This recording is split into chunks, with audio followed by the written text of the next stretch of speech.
ഓം നമോ നാരായണായ. ഓം നമോ നാരായണായ. ഓം നമോ നാരായണായ. ഓം നമോ നാരായണായ. ഓം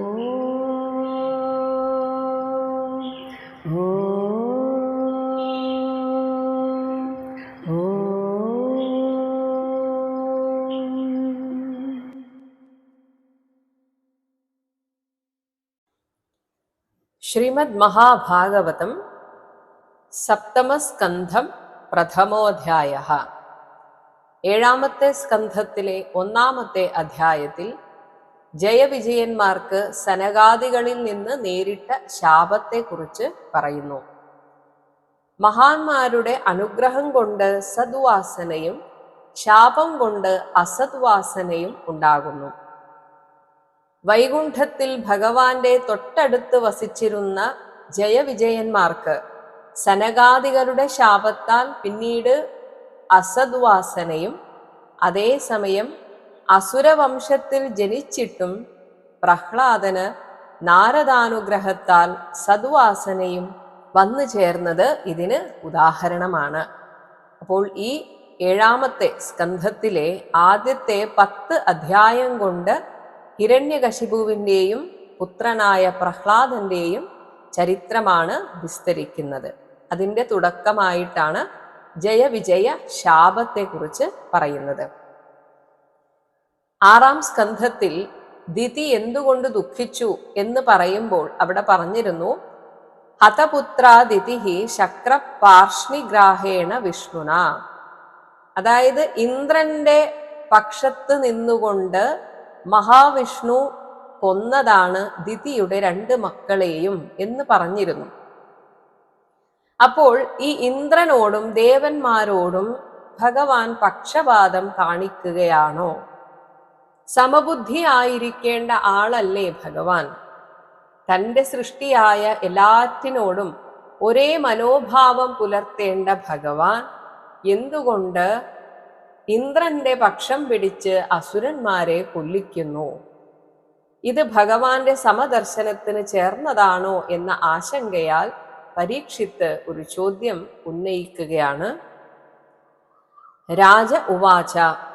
പരീക്ഷിത്ത് ചോദിക്കുന്നു, 1-ാമത്തെ ശ്ലോകം, സമപ്രിയഃ സുഹൃദ് ബ്രഹ്മൻ ഭൂതാനാം ഭഗവാൻ സ്വയം ഇന്ദ്രസ്യ അർത്ഥേ കഥം ദൈത്യാൻ അവധീത് വിഷമോ യഥാ. ഹേ ബ്രഹ്മൻ, സ്വയം സ്വതവേ സമഹ സമബുദ്ധിയുള്ളവനും ഭൂതാനാം പ്രിയഃ എല്ലാ ജീവജാലങ്ങൾക്കും പ്രിയങ്കരനും സുഹൃത് അവരുടെ ഹിതകാരിയും ആയിട്ടുള്ള ദേവനെന്നോ അസുരനെന്നോ ഒന്നും നോക്കാതെ എല്ലാവരെയും ഒരുപോലെ കാണേണ്ട ഭഗവാൻ വിഷമഹ സമമല്ലാത്ത ഈ ഭേദബുദ്ധിയും പക്ഷപാതവും ഉള്ളവൻ യഥാ എങ്ങനെയാണോ പ്രവർത്തിക്കുന്നത് അതുപോലെ ഇന്ദ്രസ്യ അർത്ഥേ എന്തിനാണ് എപ്പോഴും ഇന്ദ്രന്റെ കാര്യത്തിന് വേണ്ടി ദൈത്യാൻ അസുരന്മാരെ കഥം അവധീത് എന്തിന് എങ്ങനെ വധിച്ചു, എന്തുകൊണ്ടങ്ങനെ ഭഗവാൻ പ്രവർത്തിക്കുന്നു? 2-ാമത്തെ ശ്ലോകം, നഹി അസ്യ അർത്ഥഃ സുരഗണൈഃ സാക്ഷാത് നിശ്രേയസാത്മനഃ ന ഏവ അസുരേഭ്യോ വിദ്വേഷഃ ന ഉദ്വേഗഃ ച അഗുണസ്യ ഹി. സാക്ഷാത് യഥാർത്ഥത്തിൽ നിശ്രേയസാത്മനഃ പരമാനന്ദമൂർത്തിയായ അസ്യ ആ ഭഗവാന് ഈ ദേവഗണങ്ങളെ സഹായിച്ചതുകൊണ്ട് പ്രത്യേകിച്ചൊന്നും കാര്യം നേടാനില്ലല്ലോ. അതാണ് സുരഗണൈഹി അർത്ഥഃ നഹി. ഈ ദേവസമൂഹത്തെ സഹായിച്ചത് കൊണ്ട് അവർ എന്തെങ്കിലും ചെയ്തിട്ട് വേണോ ഭഗവാൻ എന്തെങ്കിലും നേടാൻ? അതിൻ്റെ ആവശ്യമില്ലല്ലോ. ഇനി അതുപോലെ തന്നെ അഗുണസ്യ ഗുണാതീതനായ അവിടുത്തേക്ക് അസുരേഭ്യഃ വിദ്വേഷഃ ന ഏവ അസുരന്മാരുടെ നേർക്ക് വിദ്വേഷവും ഉണ്ടാവുകയില്ല. മാത്രമല്ല അവർ തന്നെ എന്തെങ്കിലും ചെയ്യും എന്ന ഉദ്വേഗ ഭയവും ഭഗവാന് നഹി അങ്ങനെ ഉണ്ടാവുകയില്ലല്ലോ. പിന്നെ എന്തിനാണ് ഭഗവാൻ ഇങ്ങനെ പക്ഷപാതം കാണിക്കുന്നത്? മൂന്നാമത്തെ ശ്ലോകം. ഇതി നഹ സുമഹാഭാഗ നാരായണ ഗുണാൻ പ്രതി സംശയഃ സുമഹാൻ ജാതഃ തദ്ഭവാൻ ഛേത്തും അർഹതി. സുമഹാഭാഗ, ഭക്തനാകാൻ ഭാഗ്യം സിദ്ധിച്ചല്ലയോ മഹാത്മാവേ, നാരായണ ഗുണാൻ പ്രതി, ഭഗവാൻ വിഷ്ണുവിൻ്റെ ഗുണങ്ങളെ കുറിച്ച്, ഇതി നഹ, ഇങ്ങനെ ഞങ്ങൾക്ക്, സുമഹാൻ സംശയഃ ജാതഃ, വലിയൊരു സംശയം ഉണ്ടായിരിക്കുന്നു. കാരണം ഭഗവാനെ തന്നെ സംശയിച്ചാൽ പിന്നെ ഞങ്ങൾ ആരെ ആശ്രയിക്കും? അതുകൊണ്ട് ആ സംശയം ഇല്ലാതാക്കേണ്ടതാണ്.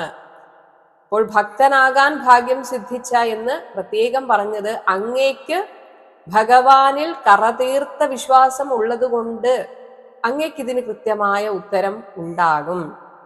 അതുകൊണ്ട് ഞങ്ങൾക്കുണ്ടായ ഈ സംശയത്തെ ഛേത്തും, അത് തീർത്തു തരുവാൻ, ഭവാൻ അർഹതി, അവിടുന്ന് അർഹിക്കുന്നു, അങ്ങത് തീർത്തു തരേണ്ടതാണ്. ഇതൊക്കെ പഠിക്കുമ്പോഴാണ് നമ്മൾ ഭഗവാനെ കുറിച്ച് എന്തെങ്കിലും ഒരു സംശയം ചോദിക്കുമ്പോഴേക്കും പേടിപ്പിക്കുന്ന നമ്മുടെ തലമുറയെ, മുൻ തലമുറയെ കുറിച്ചൊക്കെ ഓർമ്മ വരുന്നത്. അങ്ങനെയൊക്കെ ചോദിക്കാമോ, ഭഗവാൻ കോപിക്കും എന്നൊക്കെയല്ലേ നമ്മളെ പേടിപ്പിക്കുന്നത്. അപ്പോൾ നമ്മുടെ സംശയങ്ങൾ സംശയങ്ങളാക്കി അവിടെ ഉള്ളിൽ അമർത്തി വെച്ചിട്ടാണ് പലരും നിരീശ്വരവാദികളായിപ്പോയത്. ഭഗവാനെ കുറിച്ച് തോന്നുന്ന സംശയം പോലും ചോദിക്കണം. പക്ഷെ ചോദിക്കുന്നത് ഇങ്ങനെയുള്ള ജ്ഞാനികളുടെ അടുത്തായിരിക്കണം എന്ന് മാത്രം. ഇവിടെ ശുകബ്രഹ്മർഷി പരീക്ഷിത്തിനെ പേടിപ്പിക്കുകയല്ല, മറിച്ച് അഭിനന്ദിക്കുകയാണ് ചെയ്യുന്നത്. ശ്രീ ശുക ഉവാച, നാലാമത്തെ ശ്ലോകം. സാധുപൃഷ്ടം മഹാരാജ ഹരേഹേ ചരിതം അദ്ഭുതം യത് ഭാഗവത മഹാത്മ്യം ഭഗവത് ഭക്തി വർദ്ധനം. ഹേ മഹാരാജ, സാധു, അങ്ങയുടെ സംശയം തീർത്തും ശരിയാണ്, അതിൽ തെറ്റൊന്നും ഞാൻ കാണുന്നില്ല. എന്നാൽ ഹരേഹേ ചരിതം അദ്ഭുതം, ഭഗവാന്റെ ചരിത്രകഥ വിസ്മയാവഹമാണ്.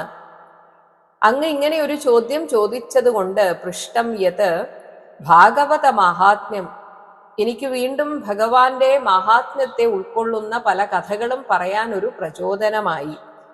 ഭാഗവത മഹാത്മ്യം, ഭക്തോത്തമന്മാരുടെ മഹാത്മ്യം ഉൾക്കൊണ്ടതും ഭഗവത് ഭക്തിവർദ്ധനം, ഭഗവത് ഭക്തിയെ വളർത്തുന്നതുമാണ് ഭഗവാനെ കുറിച്ചുള്ള അല്ലെങ്കിൽ ഭഗവാന്റെ എല്ലാ കഥകളും.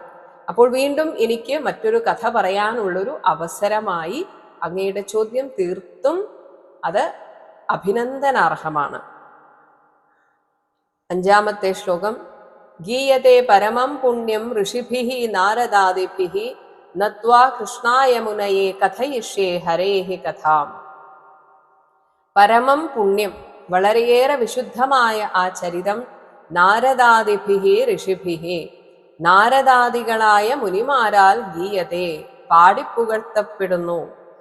ഇതെല്ലാം നമുക്ക് വേണ്ടി കുറിച്ചു വെച്ച അല്ലെങ്കിൽ ശിഷ്യന്മാരിലൂടെ പാടിവെച്ച പറഞ്ഞുവെച്ച കൃഷ്ണായ മുനയെ, കൃഷ്ണദ്വൈപായനൻ എന്ന വ്യാസമുനിക്ക് നമസ്കാരം. അങ്ങനെ നത്വാ, ആ മുനിയെ നമസ്കരിച്ച് ഹരേഹേ കഥാം, ഭഗവാന്റെ ചരിതത്തെ കഥയിഷ്യേ, ഞാൻ കൂടുതൽ വിസ്തരിച്ച് പറഞ്ഞു തരാം. ആറാമത്തെ ശ്ലോകം. നിർഗുണഃ അപി ഹി അജഃ അവ്യക്തഃ ഭഗവാൻ പ്രകൃതേഃ പരഃ സ്വമായാഗുണം ആവിശ്യ ബാധ്യബാധകതാം ഗതഃ. ഭഗവാൻ പ്രകൃതേഃ പരഃ ഹി, പ്രകൃതിയിൽ നിന്നും അതീതനാണ്. ആകയാൽ നിർഗുണഃ, പ്രകൃതി ധർമ്മങ്ങളോട് ബന്ധമില്ലാത്തവനാണ്. അജഃ, ജന്മരഹിതനാണ്. അവ്യക്തഃ, ദേഹേന്ദ്രിയാദികൾ കൊണ്ടുള്ള വ്യക്തിഭാവം ഇല്ലാത്തവനുമാണ്.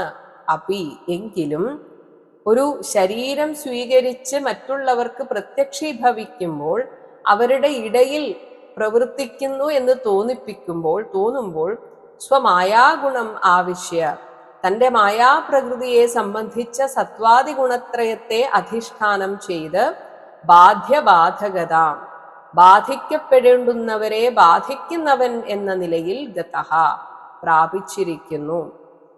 അങ്ങനെ വരുമ്പോൾ ചില ആളുകളോട് എന്തോ ഒരു ഇഷ്ടക്കൂടുതലുണ്ട് എന്നൊക്കെ തോന്നുന്ന, ഒരു തോന്നൽ നമുക്ക് ഉണ്ടാക്കുന്നു.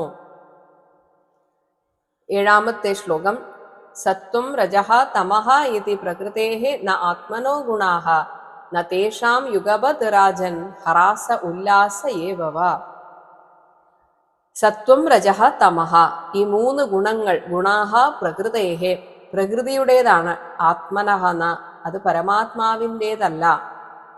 ഹേ രാജൻ, തേഷാം ഹ്രാസഃ ഏവ, ഇവയുടെ തളർച്ചയാകട്ടെ, ഉല്ലാസഃ വ, ഇനി വളർച്ചയാകട്ടെ, യുഗപത്, ഒരേ സമയം ന, സംഭവിക്കുന്നില്ല. സത്വരജസ് തമോ ഗുണങ്ങൾ ഒരേ സമയം ഒരേ നിലയിൽ നിൽക്കുകയില്ല. ഏതെങ്കിലും ഒന്നിൻ്റെ ഗുണം എപ്പോഴും അധികരിച്ചിരിക്കും.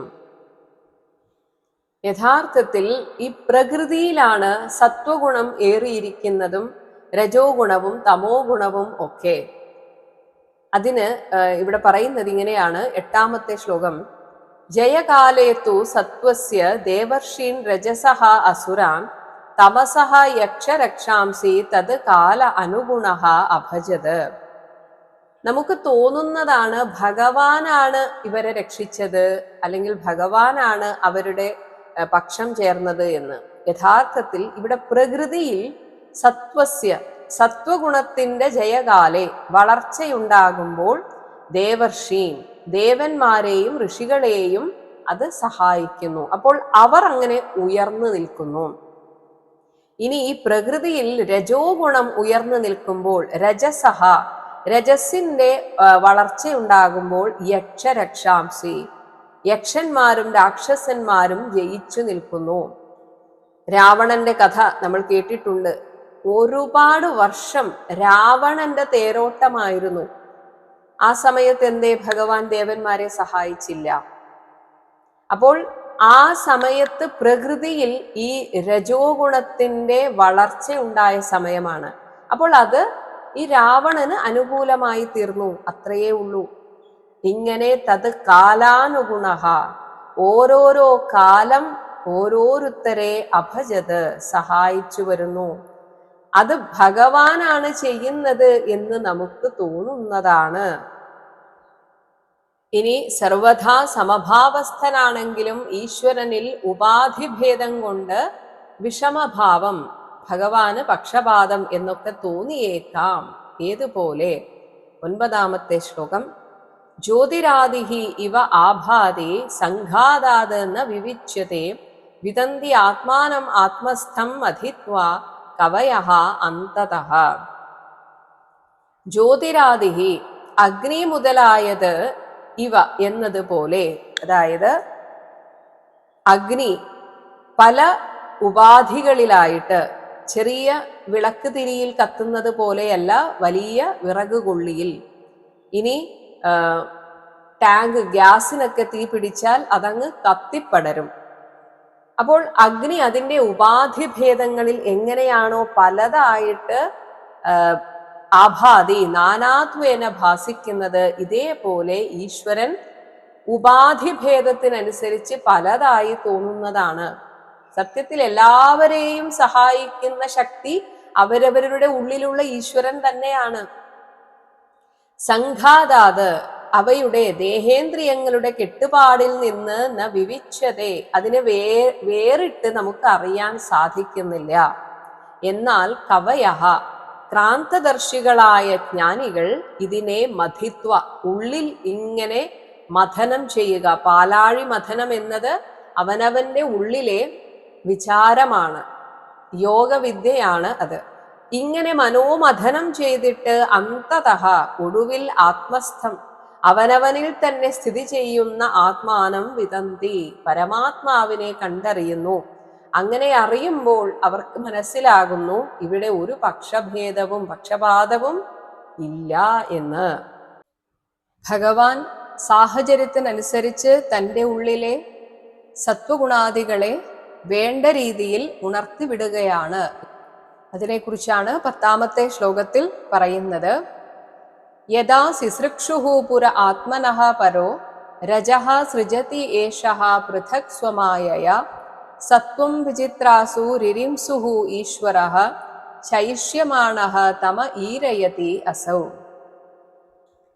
ഏഷഃ പരഃ, ഈ സർവേശ്വരൻ, ആത്മനഃ, ജീവാത്മാവിൻ്റെ പുരഃ, ശരീരങ്ങളെ, യഥാ സിസൃക്ഷുഹു, ഏത് കാലത്ത് സൃഷ്ടിക്കുവാൻ ആഗ്രഹിക്കുന്നുവോ, തഥാ അപ്പോൾ, സ്വമായയാ, തൻ്റെ മായാബലത്താൽ, രജഃ, രജോ ഗുണത്തെ പൃഥക്, പ്രത്യേകമായിട്ട്, സൃജതി, അതിനെ ബലപ്പെടുത്തുന്നു.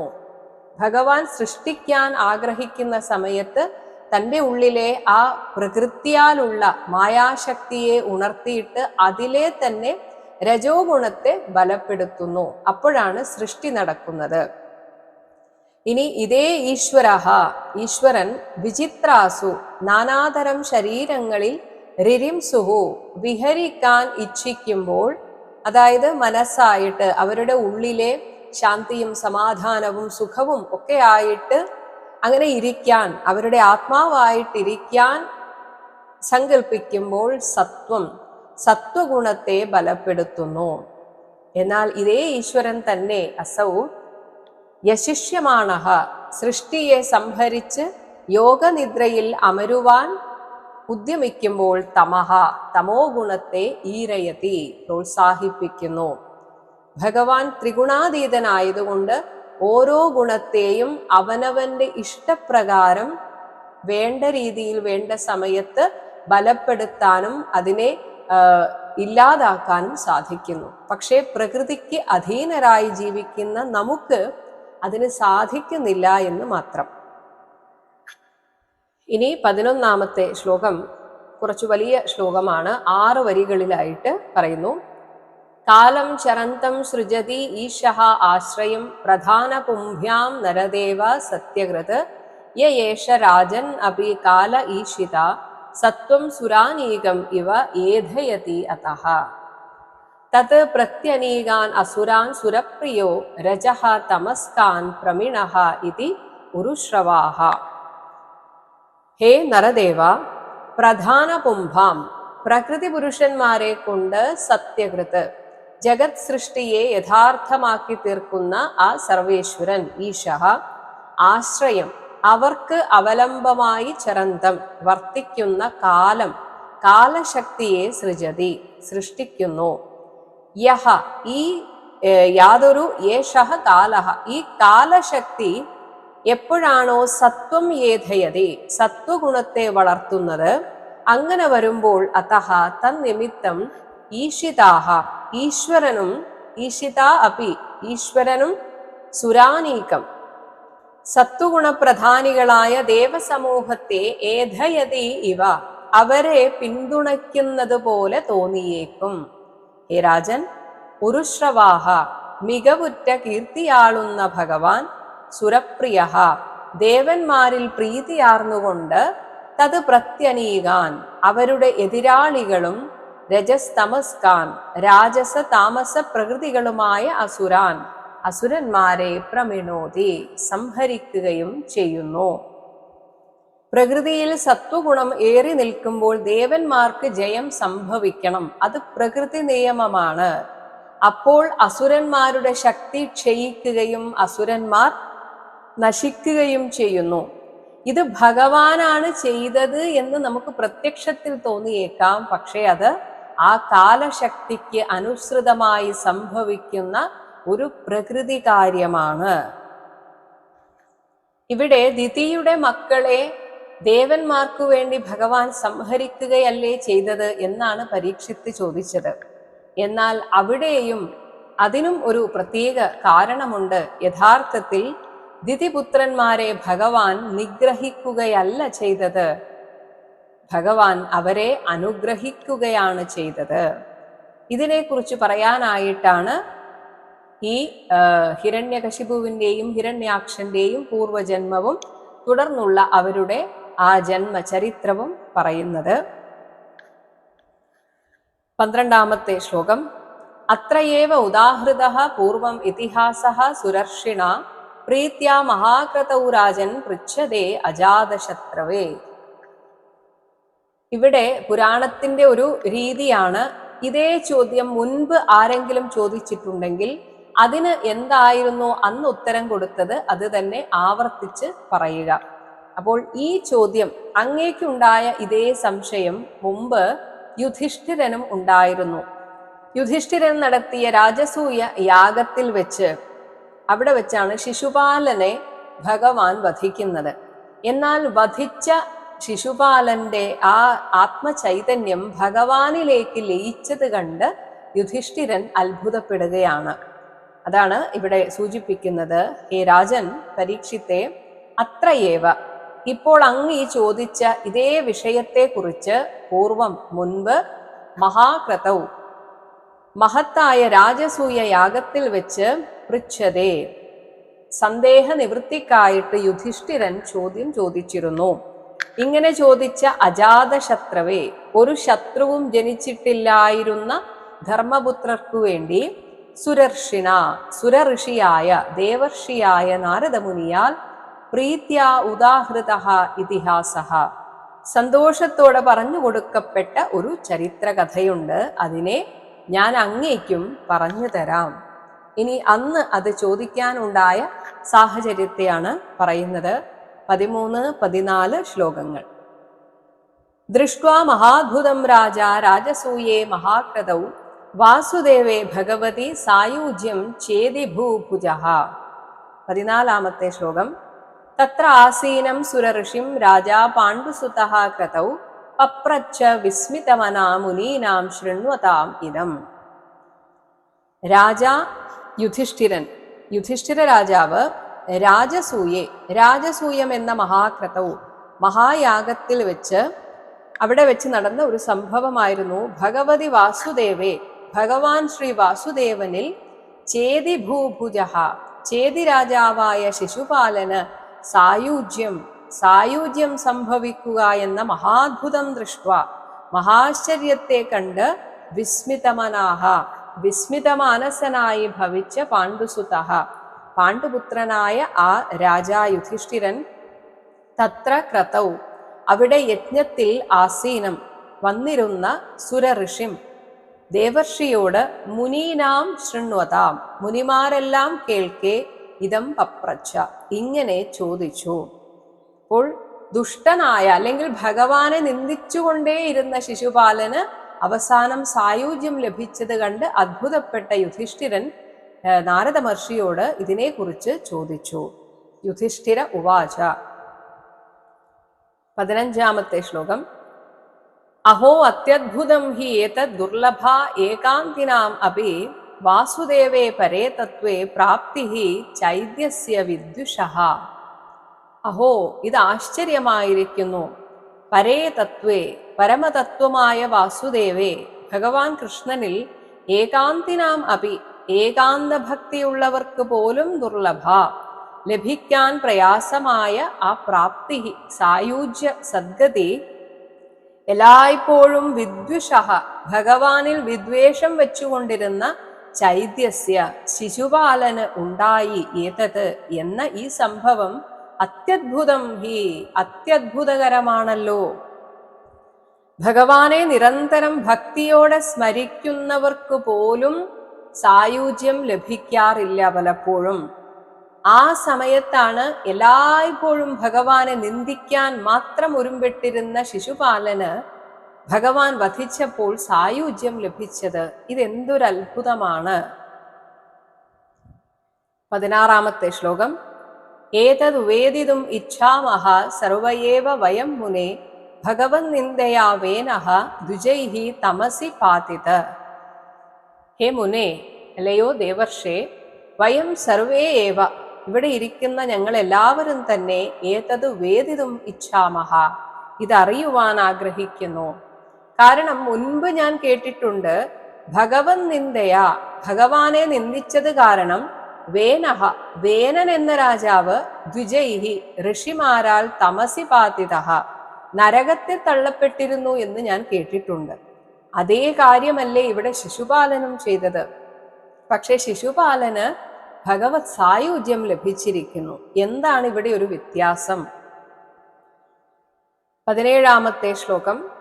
ദമഘോഷസുതഃ പാപ ആരഭ്യ കലഭാഷണാത് സംപ്രതി അമർഷി ഗോവിന്ദേ ദന്തവക്ത്രഃ ച ദുർമതിഃ. പാപാത്മാവായ ദമഘോഷസുതഃ, ദമഘോഷന്റെ മകനായ ഈ ശിശുപാലൻ കളഭാഷണാത്, അതായത് കൊഞ്ചിയുള്ള സംസാരം തുടങ്ങിയ ആ ചെറുപ്പകാലം മുതൽ ആരഭ്യ അന്നേ തുടങ്ങിയതാണ് ഭഗവാനോടുള്ള വിദ്വേഷം. അത് ഇതാ ഇപ്പോൾ വരെ ഈ അവസാന നിമിഷം പോലും സംപ്രതി, ഈ അവസാന നിമിഷവും ഗോവിന്ദേ അമർഷി, ഭഗവാനിൽ പകയുള്ളവനാണ്. ഇങ്ങനെയാണ് ഞങ്ങൾക്ക് പ്രത്യക്ഷത്തിൽ തോന്നിയിട്ടുള്ളത്.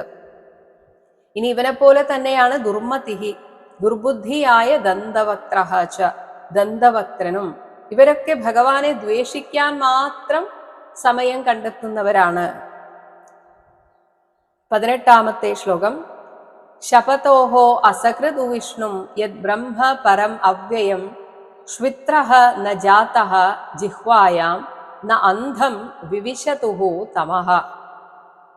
അവ്യയം പരം ബ്രഹ്മ യത്, ആ നിർവികാരമായ പരബ്രഹ്മം യാതൊന്നാണോ ആ പരബ്രഹ്മം, രൂപമില്ലാത്ത പരബ്രഹ്മം ഭഗവാന്റെ രൂപം ധരിച്ചു വന്നിരിക്കുന്നു. അതാണ് സാക്ഷാൽ ഭഗവാൻ കൃഷ്ണൻ. ആ വിഷ്ണു തന്നെയായ ഭഗവാനെ അസകൃത്, നിരന്തരം ശപതോഹോ, ശകാരിച്ചു കൊണ്ടിരുന്ന അവരുടെ ജിഹ്വായാം, നാവിന്മേൽ ശ്വിത്രഃ ന ജാതഃ, വെളുത്ത കുഷ്ഠമുണ്ടായിട്ടില്ല. ഇങ്ങനെയൊക്കെയാണ് ഞാൻ കേട്ടത്. ഭഗവാനെ നിന്ദിച്ചാൽ നാവിൽ കുഷ്ഠം വരും. അവരെ അന്ധം തമഹ ന വിവിശതുഹു, ഇരുളടഞ്ഞ നരകത്തിലേക്ക് പ്രവേശിപ്പിച്ചില്ല. ഇങ്ങനെയൊക്കെ കുട്ടിക്കാലത്ത് ഞാൻ കേട്ടിട്ടുണ്ട്. ഇതൊക്കെ അർത്ഥശാസ്ത്രവും ധർമ്മശാസ്ത്രവും ഒക്കെ പഠിച്ചപ്പോൾ ഈശ്വരനെ നിന്ദിച്ചാൽ ഇതൊക്കെയാണ് ശിക്ഷ എന്നാണ് കേട്ടത്. പക്ഷെ ഇതൊന്നും അവരുടെ കാര്യത്തിൽ സംഭവിച്ചിട്ടില്ല. ഇതൊക്കെ നമുക്കും തോന്നുന്നതാണ്. ചില ആളുകൾ ക്ഷേത്രത്തിലേ പോവില്ല എന്ന് മാത്രമല്ല, ഇതിനെയൊക്കെ കുറ്റം പറഞ്ഞും കൊണ്ടിരിക്കും. പക്ഷെ അവർക്ക് ജീവിതത്തിൽ അടിക്കടി ഉയർച്ചയാണ്. ഇതെന്തുകൊണ്ട് എന്നത് നമ്മുടെയൊക്കെ സംശയമാണ്. ഇതിനൊക്കെ ഉത്തരമാണ് ഇവരുടെയൊക്കെ പൂർവജന്മം. ആ പൂർവജന്മത്തിൽ അവരെന്തായിരുന്നു, ആരായിരുന്നു എന്ന് ആർക്കും അറിയില്ല. എന്നാൽ ഇന്ന് എപ്പോഴും അമ്പലത്തിലും മറ്റ് സത്കാര്യങ്ങളിലും പ്രവർത്തിക്കുന്നവർ പൂർവജന്മത്തിൽ എന്തൊക്കെയായിരുന്നു ചെയ്തിരുന്നത് എന്നും ആർക്കും അറിയില്ല. ആ കർമ്മത്തിന്റെ ഫലമാണ് ഈ ജന്മത്തിൽ അനുഭവിക്കുന്നത്. ഈ രഹസ്യം അറിയാത്തത് കൊണ്ടാണ് നമുക്ക് എല്ലാറ്റിനും ഒന്നിനും ഒരു വ്യക്തത വരാത്തത്. ഇതെന്താണ് ഇങ്ങനെ? ആകെ ആശയക്കുഴപ്പമാണ്. കഥം തസ്മിൻ ഭഗവതി ദുരവഗ്രാഹധാമനി പശ്യതാം സർവലോകാനാം ലയം ഈയതുഹു അഞ്ജസ. ദുരവഗ്രാഹധാമനി, ദുഷ്പ്രാപമായ സ്വരൂപത്തോടു കൂടിയ തസ്മിൻ ഭഗവതി, ആ ശ്രീകൃഷ്ണ പരമാത്മാവിൽ സർവലോകാനാം പശ്യതാം, എല്ലാ ജനങ്ങളും നോക്കി നിൽക്കെ, അഞ്ജസ, അനായാസേന, കഥം, എങ്ങനെയാണ്, ലയമീയതുഹു, സായുജ്യത്തെ പ്രാപിച്ചത്. ഇതെന്താണ് ഇങ്ങനെ? ഇനി 20ാമത്തെ ശ്ലോകം. ഏതദ് ഭ്രാമ്യതി മേ ബുദ്ധിഃ ദീപാർച്ചിഃ ഇവ വായുന ബ്രൂഹ്യേത് ഏതദ് അദ്ഭുതതമം ഭഗവാൻ തത്ര കാരണം. ഏതത്, ഈ ഒരു വൈരുദ്ധ്യത്തെ കുറിച്ച്, മേ ബുദ്ധിഃ, എന്റെ ബുദ്ധി, വായുന ദീപാർച്ചിഃ ഇവ, കാറ്റിനാൽ ദീപനാളം എന്നതുപോലെ, ഭ്രാമ്യതി, ആകെ കുഴഞ്ഞു മറിയുന്നു, അതിങ്ങനെ ഇളകി മറിയുന്നു. ഏതത് അദ്ഭുതതമം, ഇത് എന്നെ സംബന്ധിച്ച് ആശ്ചര്യമായിരിക്കുന്നു. ഭഗവാൻ സർവജ്ഞനായ അങ്ങേക്ക് ഇതിനുള്ള ഉത്തരം അറിയാം. അതിനാൽ തത്ര കാരണം ബ്രൂഹി, അത് എനിക്ക് പറഞ്ഞു തന്നാലും. ഇവിടെയുള്ളവർക്കെല്ലാം അതറിയാൻ താല്പര്യമുണ്ട്, അത് പറഞ്ഞു തന്നാലും എന്നായിരുന്നു യുധിഷ്ഠിരൻ ഇതിനെക്കുറിച്ച് മുൻപ് സംശയം ഉന്നയിച്ചത്. ഹരേ രാമ ഹരേ രാമ ഹരേ രാമ രാമ ഹരേ കൃഷ്ണ ഹരേ കൃഷ്ണ കൃഷ്ണ ഹരേ രാമ ഹരേ രാമ ഹരേ രാമ രാമ ഹരേ കൃഷ്ണ കൃഷ്ണ ഹരേ രാമ രാമ ഹരേ കൃഷ്ണ കൃഷ്ണ ഹരേ രാമ രാമ ഹരേ കൃഷ്ണ കൃഷ്ണ.